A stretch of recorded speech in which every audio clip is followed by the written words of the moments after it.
Nekomata. My name is Sage Blake. I'm a wanderer, storyteller, artist and mature, and... Okay, hold on.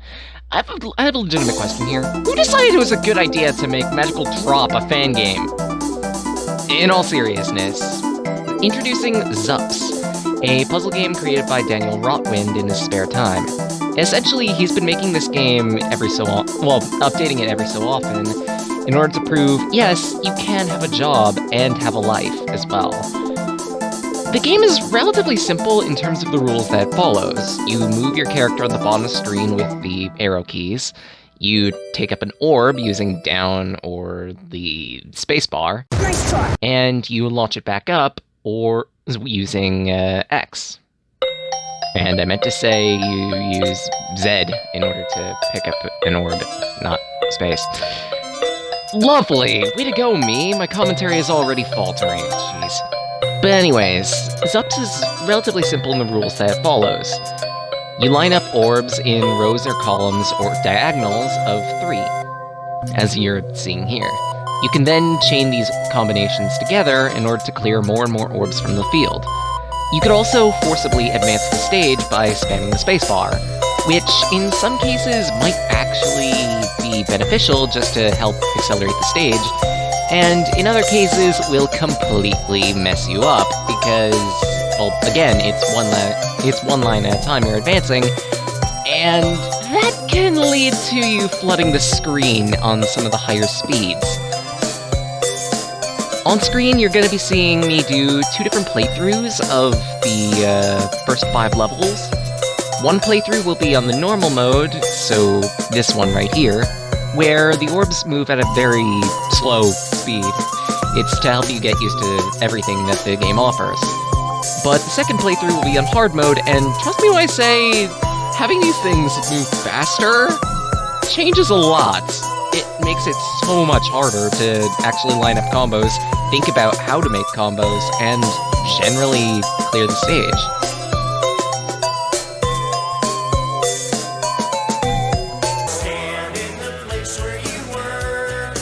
And glitches.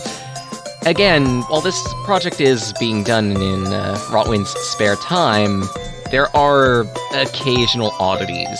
Most namely, sometimes when you pick up an orb and launch it back onto the stage, it'll just hover exactly 1 space above where it should have landed. You could easily fix it by picking the orb up and dropping it back down again, but in higher speeds, that can lead to a bit of a precarious situation. But at the same rate, I get why an error like this would appear in the first place. I mean, the items are constantly moving, so it makes sense that the game would, at some point, think that an orb you're launching, it should be in a certain tile, but because of the orb underneath, it's going to think that that tile is completely occupied, even when it isn't. So, yeah, I think that's how it's going on that one. Again, I could easily be talking out of my hat. Generally, your goal for each stage is to clear as many orbs as you can up until you get to the red line here.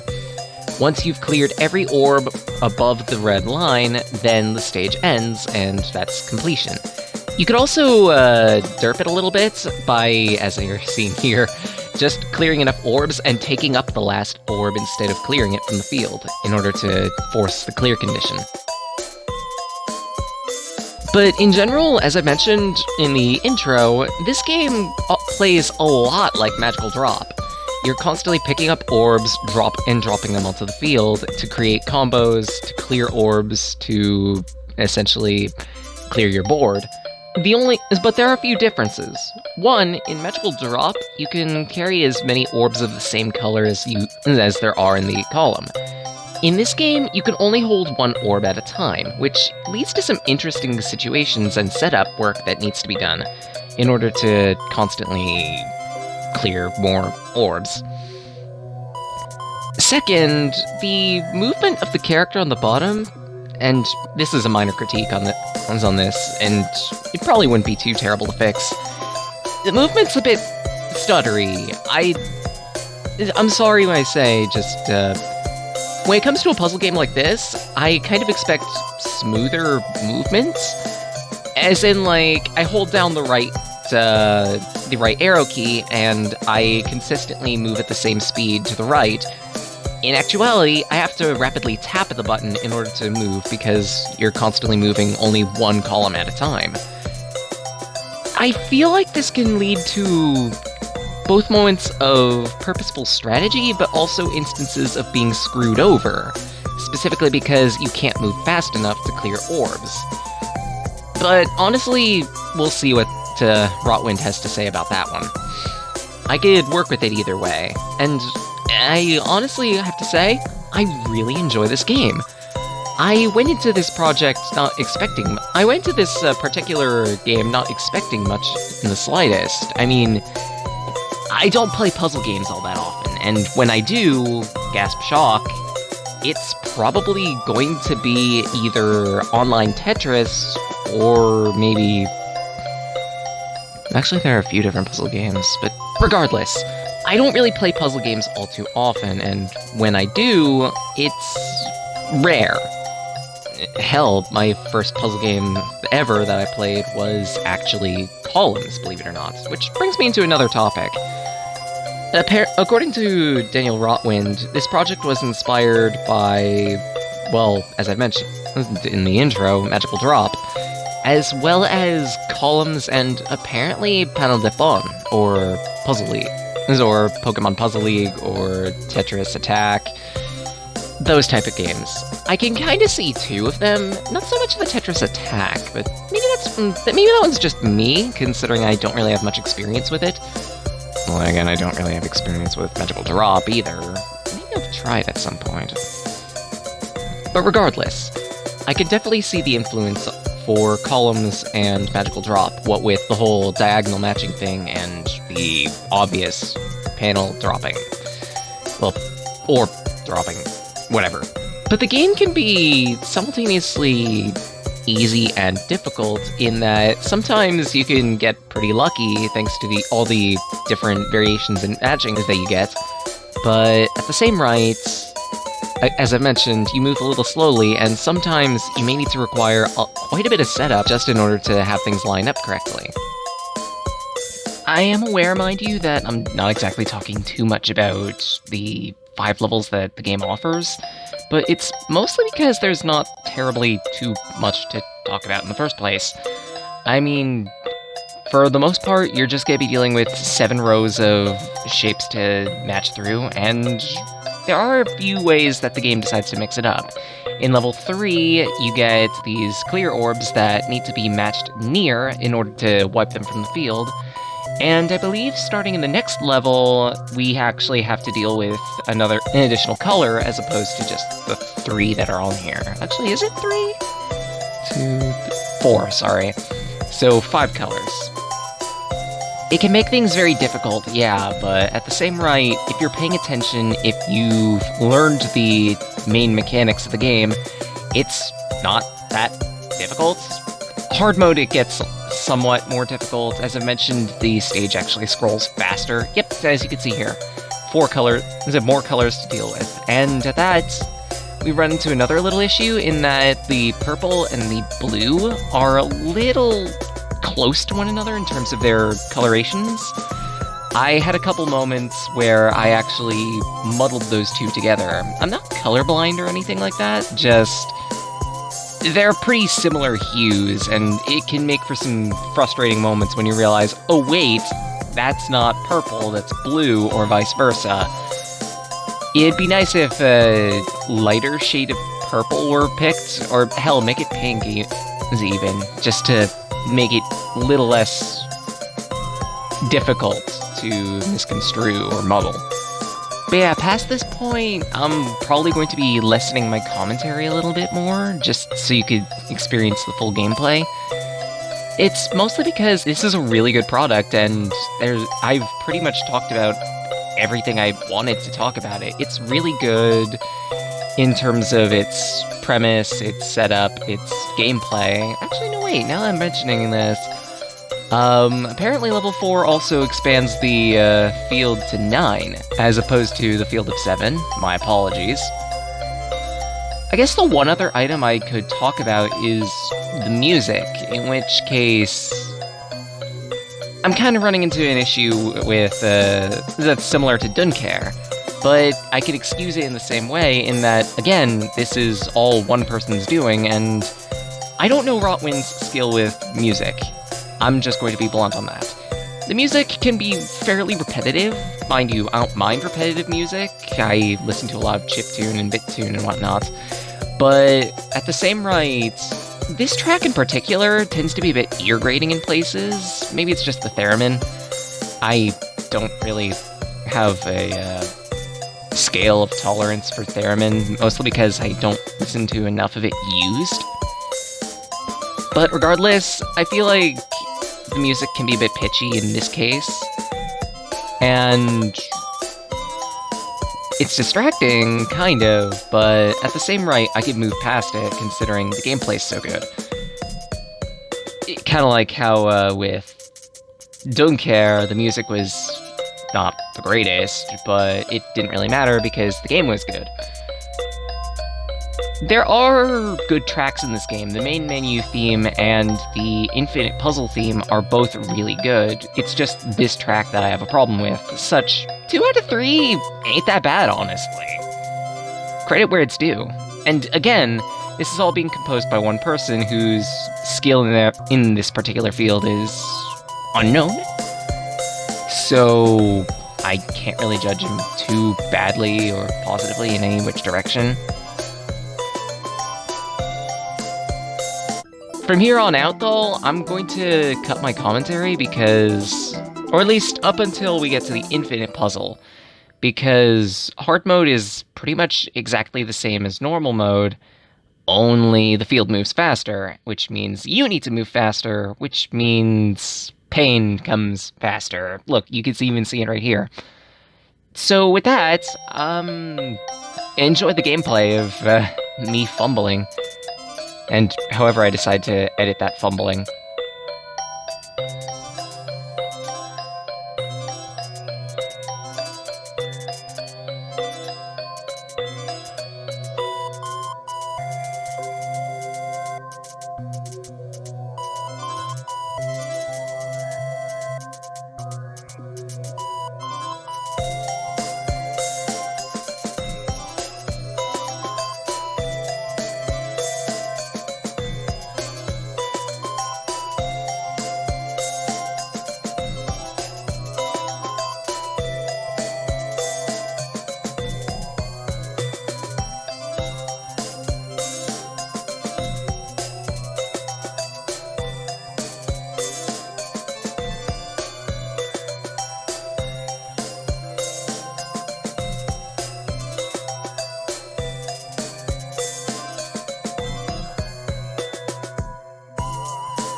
And now we get into the time trial mode, the infinite puzzle mode as I'm calling it. There are quite a few different options here. You could start the game in 7 wide or 9 wide. You can start with 4 or 5 colors, a time limit of 2 minutes or 5 minutes, and then we get to the speed. Ludicrous speed indeed. Trust me when I say Too Fast is named as such for a reason, and holy gods, you're gonna see why. But for right now, just here's a little gameplay of me showing off the 5-minute time trial.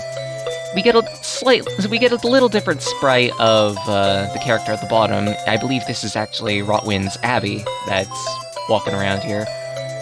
In terms of the story, canonically how it is his Abby decided to create a machine, and these orbs started appearing because of a massive influx of mana. At least, I think I'm getting that correctly. I'll probably have an edit saying otherwise if I didn't. But regardless, yeah, that's that. Honestly, a puzzle game doesn't need too much of a story, if at all, considering it's a puzzle game. You kind of just want to get into the gameplay as soon as you can, and honestly, that's fine. The little story that we do get is fine. And just saying, this music is actually pretty good. It is actually pretty good synthwave. It really does a good job of hyping you up and making sure that you understand, yes, you're gonna be here a while. So tell your friends and family you love them.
But now to show you the face of true pain. Ludicrous speed! Sir, had you better buckle up? Buckle this! Ludicrous speed! Go! Look at this board! It just goes at the speed of sound and doesn't care what you do. I mean, I'm trying, but the most I could do is barely keep up with the damn thing, and even then. You do get a little bit of time pause if you match, but that's if you get a match in the first place, because let's face it, this thing does not stop for passengers. It's going to run past you and everything near you. But with that settled, I think it's about time I return to the void. Dale again. Dale kit, ne?